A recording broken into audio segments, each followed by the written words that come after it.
Royalty વગર રેતી ચોરી કરતા રેતી ચોરોને ખાણ ખનીજ વિભાગના અધિકારીઓ દ્વારા સુરત કામરેજ રોડ વાલકપાટિયા પાસે આંતરીને તપાસ કરાતા 4 જેટલા રેતી ચોરો દ્વારા ત્યાં પહોંચી સરકારી કર્મચારીઓની કામગીરીમાં રૂકાવટ કરી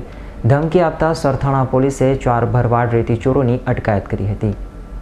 સરથાણા પોલીસ પાસેથી મળતી માહિતી મુજબ ખાણ ખનીજ વિભાગના અધિકારીઓ બાતમીના આધારે સુરત કામરેજ રોડ પર વાલકપાટિયા પાસે હોન્ડા શોરૂમ સામે ઊભા હતા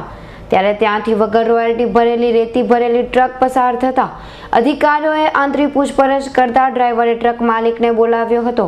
જેથી ટ્રક માલિક ઝાલા ભરવાડ અને 3 મળતિયાઓ મુકેશ ભરવાડ, મેહુલ ભરવાડ અને કર્મા ભરવાડ સાથે ત્યાં ઘસી ગયો હતો અને ખાણ ખનીજ વિભાગના અધિકારીઓની કામગીરીમાં અડચણ ઊભી કરી જાનથી મારી નાખવાની ધમકી આપી હતી।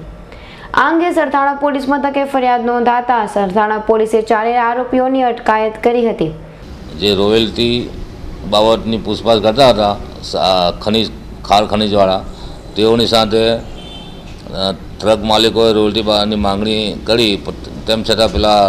એ લોકોએ સામાવાળા ગાળ ગુલાજ કરી આરોપીઓને આપવાનું રોયલ્ટી આપવાનું ના પડતા આરોપીઓ ઉશ્કેરાઈ જઈ ગાળ ગુલાજ કરી ફરીસીઓને 4 આરોપીઓને પકડી ધક્કા મૂકીને માર મારી ફરિયાદીઓને કાયદેસરની અટકાયત ફરજ રૂકાવટમાં ઊભી કરી જાનથી મારી ધમકી આપી, જે બાબતમાં એ લોકોને પકડવામાં આવેલ છે। હાલ તો ખાણ ખનીજ વિભાગના અધિકારીઓને જાનથી મારી નાખવાની ધમકી આપનાર ખનીજ ચોરો સામે તંત્ર કડક પગલાં ભરે તે જરૂરી છે। Bureau report S9 news Surat.